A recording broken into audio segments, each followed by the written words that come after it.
Hi friends, అంతా ఎలా ఉన్నారు? బాగున్నారు అనుకుంటున్నాను.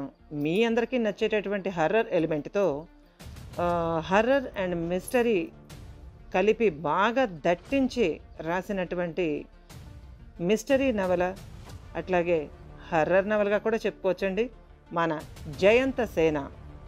ఈ మిస్టరీ హర్రర్ నవలకి మీ అందరికీ స్వాగతం. ఇంకా మన ఛానల్ని, ఆడియో ఫేస్ ఛానల్ని సబ్స్క్రైబ్ చేసుకోండి, లైక్ చేయండి, షేర్ చేయండి, అట్లాగే కామెంట్స్ రూపంలో మీరేమనుకుంటున్నారో తెలియచేయండి. ఇక ఆలస్యం చేయకుండా మనం మెయిన్ స్టోరీలోకి అయితే వెళ్ళిపోదామండి. రండి, ఆస్వాదించండి, ఆనందించండి, ఎంజాయ్ చేయండి, ఎంకరేజ్ చేయండి మన జయంత సేన. ఇక కథలోకి అయితే వెళ్ళిపోదాం పదండి. నర్సాపూర్ అడవిలో ఏం జరిగిందో చూద్దాం. కాలం గడుస్తోంది. నర్సాపూర్ అడవిలో నిశ్శబ్దం రాజ్యమేలుతోంది. దుర్గాదాస్ పడిపోయిన చోట నేల క్రమంగా వేడెక్కసాగింది. టెంట్లో దుర్గాదాస్ కళావతికి ఎదురుగా పడుకోబెట్టబడి ఉన్నాడు. వందల సంవత్సరాల క్రిందట ప్రాచీన తంత్ర ప్రయోగం జరుగుతోంది అక్కడ. టెంట్లో వెలుగు పెద్దగా లేదు. 13 నల్ల కొవ్వొత్తులు వెలిగించి ఉన్నాయి. కళావతి జుట్టు నడుము వరకు విరబోసి ఉంది. నల్లటి గొంగళి మీద కూర్చొని ఉందామె. వీరాసనంలో కూర్చున్న కళావతి వెన్నెముకలోంచి కుండలిని శక్తి పొడవుగా సాగి పైకి రాసాగింది. ఆ కాస్మిక్ ఎనర్జీని తట్టి లేపగలగడమే కుండలిని విద్య. ఋషులు, తపస్సులు శ్రమదమాదులు కూర్చి ఏళ్ల తరబడి కొండకోణంలో సాధన చేస్తూ సాధించుకోకుండానే తనువులు చాలించిన అపూర్వ విద్య. సరి అయిన గురుస్పర్శ లేక ఆ విద్యని సాధించాలన్న తపన వల్ల సరైన మార్గదర్శనం లేని కొందరు అమాయకంగా చేసిన ప్రయత్నాలు వికటించగా పండంటి జీవితాలని కోల్పోయి ఒక్కోసారి పిచ్చివాళ్లై మిగలడానికి కారణమైన మహత్తర విద్య. ఎన్నో అవాంతరాలని అధిగమించి ఒకవేళ ఆ విద్యను సాధించినప్పటికీ సరైన దారిలో నడిచే ఆ వెలుగుని పదుగురికి పంచలేక తాత్కాలికమైన ప్రలోభాల ఉచ్చులో చిక్కి నైతికంగా పతనమై సాధకుడిగా జీవన్మరణాల నడుమ జీవితాన్ని ఊగిసలాడించే విద్య కుండలిని విద్య. విశ్వంలోని సూపర్ మాస్టర్ల కృపతో, సద్గురువు దయతో అమృత బిందువై కురిసే ఆ జీవధారని ఒడిసి పట్టడానికి మరొకసారి ఖేచరీ మంత్ర ప్రయోగంతో ధ్యానమగ్నమై ఉంది కళావతి. విశ్వంలోంచి కురిసే ఆ కాస్మిక్ ఎనర్జీ శిరస్సు మీద సహస్రార చక్రం నుండి గిరగిరా తిరుగుతూ మానవ దేహంలోకి ప్రవేశిస్తుంది. వెన్నెముక కింద మూలాధార చక్రంలో చుట్టలుగా చుట్టుకుని పాములాగా ఉండే కుండలని శక్తి ఒక్కో చక్రాన్ని దాటుకుంటూ శరీరాన్నంతటినీ శక్తిపూరితం చేస్తూ సహస్రారానికి చేరుకునేసరికి మనిషి పరబ్రహ్మాన్ని దర్శించగల శక్తివంతుడవుతాడు.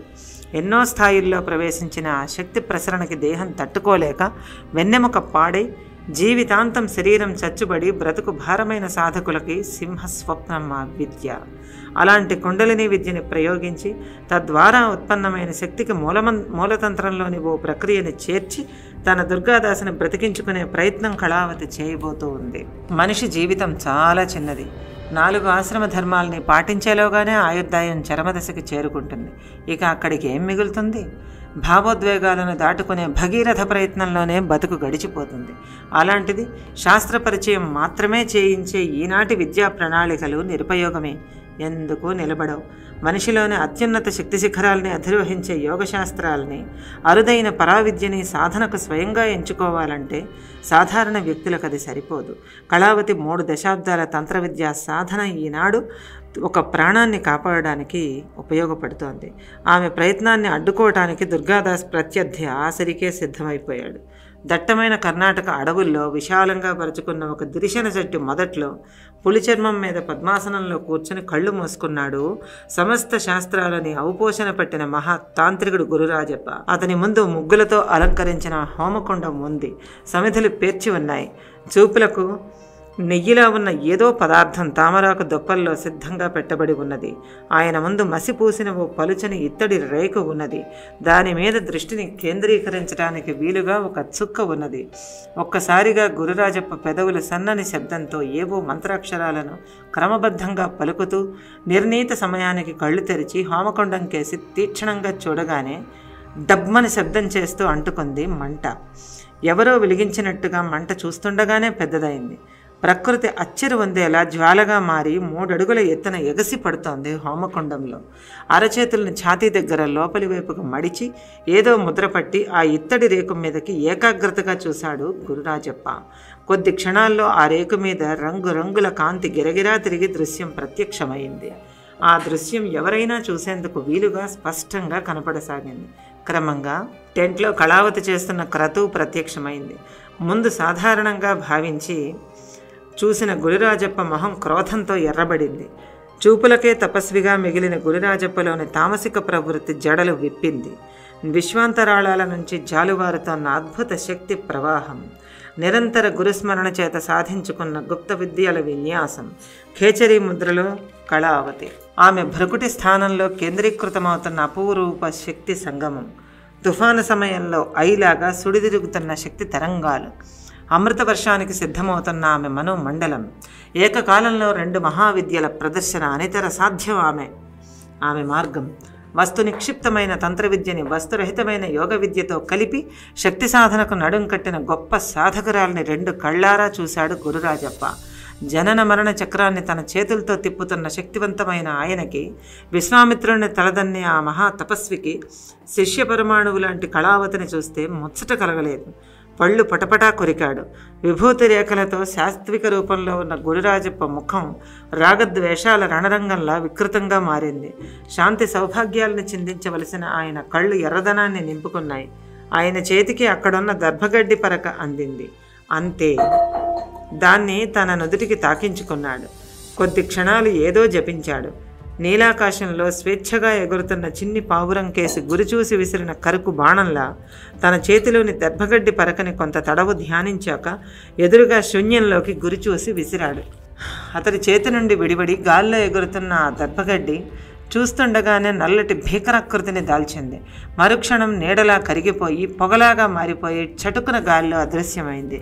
ఇత్తడి పలక మీద దృశ్యంలో కళావతి టెంట్లో అమరానందాన్ని అనుభవిస్తూ, అమృత వర్షాన్ని ఆస్వాదిస్తూ, అద్భుత శక్తితో శరీరం పావనం కాగా, గడ్డం కింద చేతిని తలపై నుండి త్రికుటి వరకు పట్టుకున్న 2వ చేతిని మెల్లగా జరుపుతూ భంగిమ మార్చుకుంటూ ఆవిష్కృతమైన యోగశక్తిని జపిస్తున్న మంత్రశక్తితో అనుసంధిస్తూ ఉంది. అంతే, అదే జరిగితే దుర్గాదాస్ పునర్జీవితుడవుతాడు. కళావతి శక్తి విశ్వంలో జేగీయమానంగా నిలుస్తుంది. మానవలోకంలో కళావతి మణిపూసవుతుంది.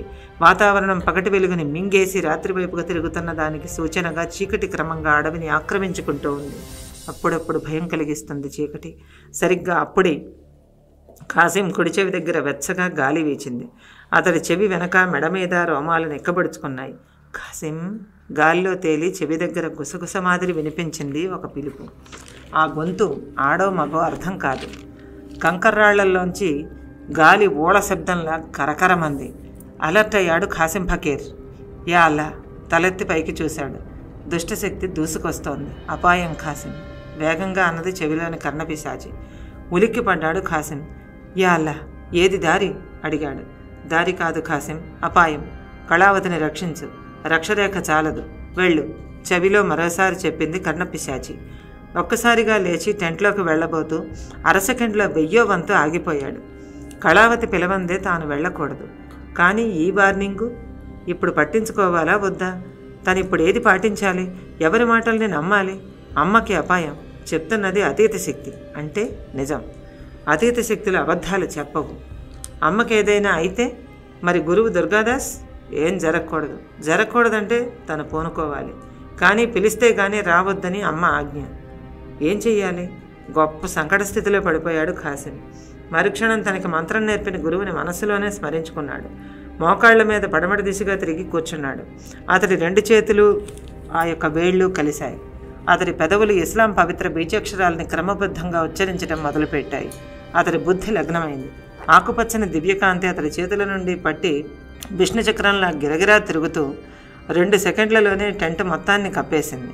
ఆకుపచ్చటి లేజర్ బీమ్ లాగా టెంట్ మొత్తాన్ని కవర్ చేసేసింది. ఖాసిం ఆపలేదు. నిరంతరాయంగా పఠిస్తూనే ఉన్నాడు. అప్పుడే అక్కడ పరిసరాలు సడన్గా మారిపోయాయి. ఆకాశంలోంచి సుడులు తిరుగుతూ విపరీతమైన వేగంతో టెంట్ వైపు దూసుకొస్తోంది ఒక నల్లటి మేఘం. చివర్లు ఎర్రగా మెరుస్తూ రకరకాల షేపుల్లో ముందుకి వెనక్కి ఆక్టోపస్లా సాగుతూ ఉంది.